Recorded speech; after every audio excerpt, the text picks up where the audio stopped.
¿Por qué se aumenta de peso con resistencia a la insulina? Hola, ¿qué tal familia? Soy la nutrióloga Liz García y el día de hoy tenemos un nuevo video para ustedes. Vamos a hablar sobre entender el por qué cuando se tiene resistencia a la insulina se corre este riesgo de aumentar de peso. Así que si tú tienes diabetes, si tú tienes familiares con resistencia a la insulina, si tienes antecedentes en la familia de síndrome de ovario poliquístico, hipotiroidismo o diabetes, bueno, quédate en este video porque la información que vamos a ver aquí va a ser de mucha utilidad para ayudarte a entender el porqué de este aumento de peso. También si consideras este video puede servir a alguien más, recuerda que me ayudas muchísimo regalándome un me gusta, compartiendo, dejando tus comentarios y también suscribiéndote a nuestro canal de YouTube si nos estás viendo por repetición.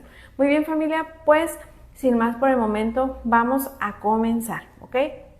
Bueno, entonces hablemos de resistencia a la insulina. La resistencia a la insulina es una condición en la cual las células de nuestro cuerpo no pueden utilizar adecuadamente la insulina que se produce en el páncreas, ¿ok? Eso es a simple rasgo. ¿Para qué nos sirve la insulina? La insulina nos sirve para muchas funciones. Entre ellas, una de las más importantes es que nos ayuda a que la glucosa que nosotros obtenemos a través de los alimentos pueda ingresar a las células y pueda ser utilizada como una fuente de energía, ¿ok? Y si estamos hablando de una resistencia a la insulina, quiere decir que esas células de nuestro cuerpo no pueden utilizar esa insulina. Siempre se da este ejemplo con la insulina. La insulina es como si fuera una llave, ¿ok? Una llave que nos va a permitir la entrada de la glucosa a la célula.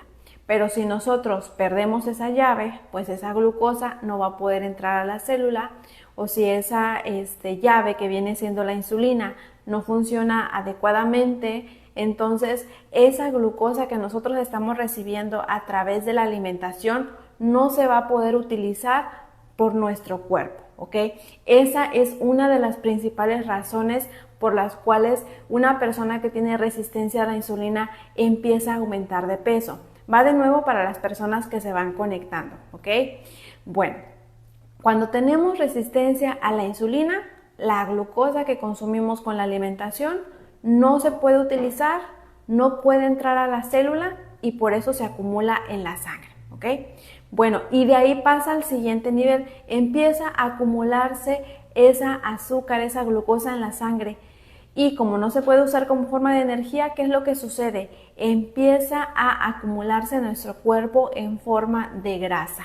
De ahí es que la persona empieza a aumentar de peso. ¿Por qué? Porque, repito, esa glucosa, esa energía que no se puede utilizar, entonces empieza a almacenarse. ¿Y cómo se almacena esa energía? Se almacena esa energía en nuestro cuerpo en forma de grasa, ¿ok? Y lamentablemente por esta situación de la resistencia a la insulina se produce una especie de círculo vicioso. Es decir, estás consumiendo alimentos que te proporcionan energía, sin embargo esa energía no la puedes utilizar y aparte de que no la puedes utilizar, también se empieza a acumular en tu cuerpo en forma de grasa, ¿ok? Y aparte de esto agrava un poco más la resistencia a la insulina. Es decir, que a medida que una persona aumenta de peso, aumenta la resistencia a la insulina y sigue ganando más peso corporal. De ahí que muchas veces por ahí sepan ustedes de que las personas que tienen, por ejemplo, resistencia a la insulina o síndrome de ovario poliquístico, dicen que se les dificulta mucho bajar de peso y es por consecuencia de esta resistencia a la insulina. A medida que una persona va aumentando de peso, aumenta la resistencia y eso hace también que sea más difícil que la persona pierda peso, ¿ok? Esa es una de las causas. La resistencia a la insulina no solamente la vamos a ver, por ejemplo, relacionada con diabetes, también la vamos a poder ver cuando relacionada con una persona que tenga hipotiroidismo o también la vamos a ver relacionada con alguien que tenga síndrome de ovario poliquístico, inclusive hígado graso, inclusive hipertensión. Es una condición que puede aparecer también en esas otras situaciones de salud y es importante que estemos bien pendientes. ¿Por qué? Porque recordemos que a medida que se aumenta el peso corporal, a medida que se aumenta la resistencia a la insulina, también puede complicarse un poquito más situaciones como la presión arterial. De hecho, cuando yo siempre abordo a mis pacientes que sospecho que tienen esta cuestión de resistencia a la insulina, siempre les indicamos un examen que se llama índice OMA, ¿ok? Porque este examen nos va a ayudar a determinar qué tanta resistencia a la insulina tiene una persona. Por ejemplo, una persona o un paciente que ha tenido niveles muy altos en el índice OMA, he notado que sí tiene cierta dificultad para bajar de peso y entonces lo que hacemos es cambiar de estrategias para ayudarle a este paciente a que pueda lograr lo que es el descenso de peso, ¿ok? Entonces, ¿qué es lo que debemos de hacer?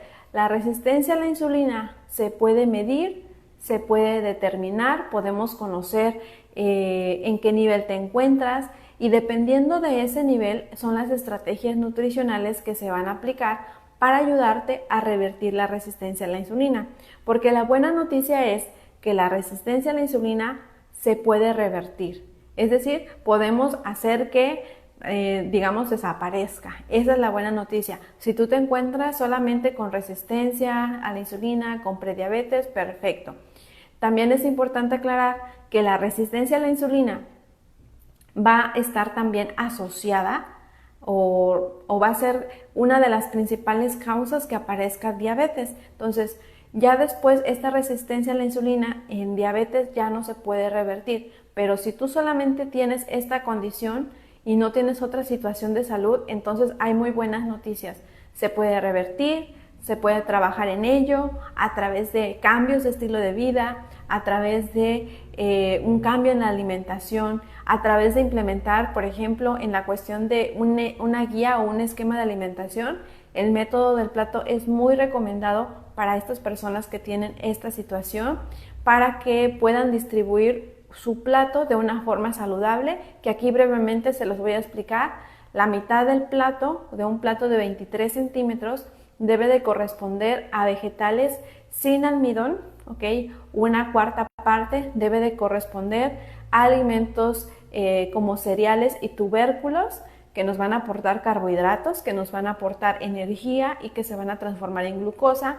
Y otra cuarta parte de ese plato debe corresponder a alimentos que sean fuentes de proteínas, por ejemplo, los alimentos de origen animal o, por ejemplo, de fuentes vegetales como las leguminosas, como los frijoles, lentejas, van a ser fuente de proteína. Entonces, si nosotros implementamos este método del plato, sin llevar en sí una dieta con porciones, nos va a ayudar muchísimo para poder trabajar o tener un inicio en la cuestión de la reversión de la resistencia a la insulina.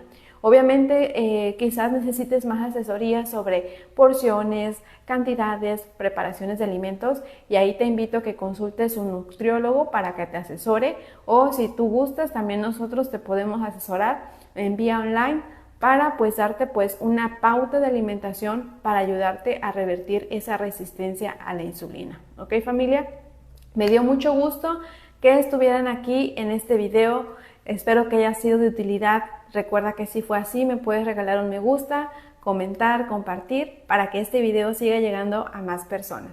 Cuídense mucho y que tengan un excelente inicio de semana.